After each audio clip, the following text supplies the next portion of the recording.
বন্ধুরা, বাবা ও দাদারা সকাল সকাল চলে এসেছে। এসে কাজ শুরু করে দিয়েছে। বাবা নিচে বসে বাঁশ কেটে ওই কি বলে বাকারি না কি ওগুলো বানিয়ে দিচ্ছে, আর ওপরে দাদা এগুলো মানে মেরামত করছে, আর বিরাগ দিয়ে ওগুলো ওই বাঁশের গায়ে সাঁটছে। এই দেখুন, এইভাবে কাজ ওরা এগিয়ে নেওয়ার চেষ্টা করছে। এক একজন এক এক রকমের কাজ ভাগ করে নিয়েছে। এইভাবে না কাজ করলে তাড়াতাড়ি রান্নাঘরটা করা যাবে না। দাদা বলছে 2-3 দিনের মধ্যেই তোমার রান্নাঘর যেমন ছিল তেমন বানিয়ে দেব। দেখি, আশা করি দাদাদের চেষ্টা বিফলে যাবে না। আমি ওই জন্যে আপনাদের দেখাচ্ছি ভিডিওটা, কারণ আমি রান্না করতে পারছি না। আর এছাড়া আর কি করব বন্ধুরা, আপনারাও আমাকে আশীর্বাদ করুন খুব তাড়াতাড়ি যেন আমার এই রান্নাঘরটা হয়ে যায়। আর আকাশটা দিয়ে একদমও বিশ্বাস নেই বন্ধুরা, কিভাবে বৃষ্টি হচ্ছে। ঘরের লোক বলে তাই ভিজে ভিজে করার চেষ্টা করছে, যে কোনো উপায়ে রান্নাঘর করে দেবে আমার। এই দেখুন বন্ধুরা, একদম উপরের চালটা করেই ফেলেছে। এবার খড় দিয়ে ছাইলে হয়ে যাবে। আজকের মনে হচ্ছে খড় দিয়ে ছাইবে না, পরের দিন ছাইবে বলছিল ওরা। নিচে কাজ কিছুটা বাকি রয়েছে। আর এদিকে আমার ওই দাদাটা বড়দা ও খড় বাছছে। যে খড়গুলো মানে পচে গেছে সেগুলো বাতিল দিয়ে দিচ্ছে, আর যেগুলো ভালো আছে সেগুলো নিয়ে নেবে। আর এদিকে আমার আরেকটা দাদা কাদা করছে। এই কাদা নিয়ে রান্নাঘরের চারধারে বাউন্ডারি করে দেবে। এই দেখুন বন্ধুরা, কাদা করা হয়ে গেছে। এবার ওই বস্তার মধ্যে ফেলে রান্নাঘরে নিয়ে যাবে। এই দেখুন কতটা কাদা করেছে, যতটা লাগবে ততটা তো দেবে। এই দেখুন, এদিকেও রান্নাঘরের বাউন্ডারিতে আগে খলা দিয়ে মাটি দিয়ে এঁটে দিচ্ছে, যাতে না ভেঙে যায়, মানে খুলে না চলে যায়। আর দাদা বড়দা এসে কাদার তালটা দিয়ে দিল এখানে।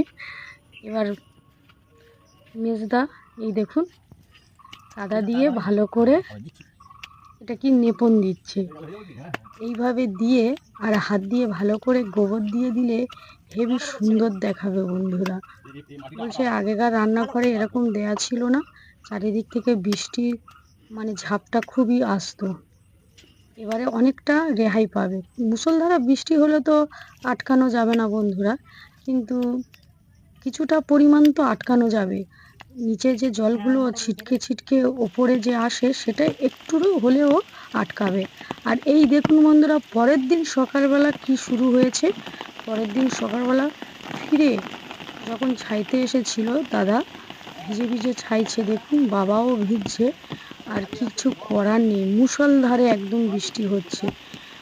বলছে একটুও মানে এই বৃষ্টির ভিজে ভিজে করলে রান্নাঘরটা তাড়াতাড়ি করা যাবে না, কারণ সময় চলে যাবে।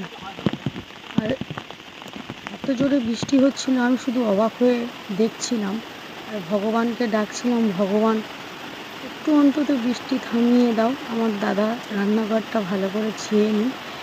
ভগবান আর কি করবে, বর্ষাকালে যদি রান্নাঘর ভেঙে যায় ভগবান কি করে আটকাবে বন্ধুরা। এইভাবে রান্নাঘরটা করে নিতে হবে, কিছু করার নেই।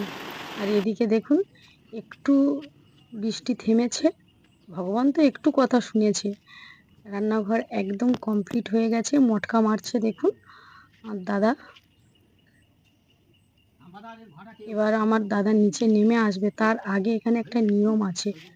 মটকা মারা হয়ে গেলে বন্ধুরা একটু গঙ্গা জল আর আম পাতা দিয়ে, মানে আম পাতার 5টা কি 7টা বেজোড় দিয়ে, মানে ওই মটকার মাঝখানে আম পাতাটা দেবে, তার ওপরে গঙ্গা জল দিয়ে মটকার ওপর থেকে জল ফেলবে, এটা নিয়ম। তা আমার দাদা ওপরে রয়েছে। আর কিছু খড় ওপরে মানে ছাওয়ার সময় ছেড়ে গেছিলো, পরিষ্কার করে দিচ্ছে চালে থেকে। বাবা একটা লাঠি দিয়ে দিল, খড়গুলো এইভাবে ফেলে দেবে। আর মা কুমণ্ডলি করে একটু গঙ্গা জল আর আম পাতা নিয়ে দাঁড়িয়ে আছে, আর বাবা উঠছে মই বেয়ে, ওইটা মানে ওই কুমণ্ডলিটা দাদার হাতে দিয়ে দেবে। এবার দেখুন বন্ধুরা, দাদা নিয়মটা করছে, আম পাতাটা দিয়ে দিল, তারপরে কুমণ্ডলীর সমস্ত জলটা মটকার মাঝে ঢেলে দিল। এবার দাদা নিচে চলে আসছে, রান্নাঘরটা একদম কমপ্লিট হয়ে গেছে।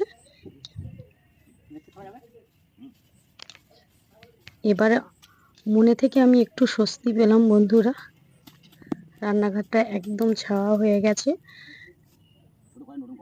মাও একটু হাত লাগাচ্ছে, চারিদিকে খড় একটু মানে ছিটিয়ে আছে বলে। দাদা নেমে গেছে, এবার ওই বাঁশ দিয়ে দেখুন ওপরের যে খড়ের টুকরোগুলো রয়েছে নামিয়ে নিচ্ছে।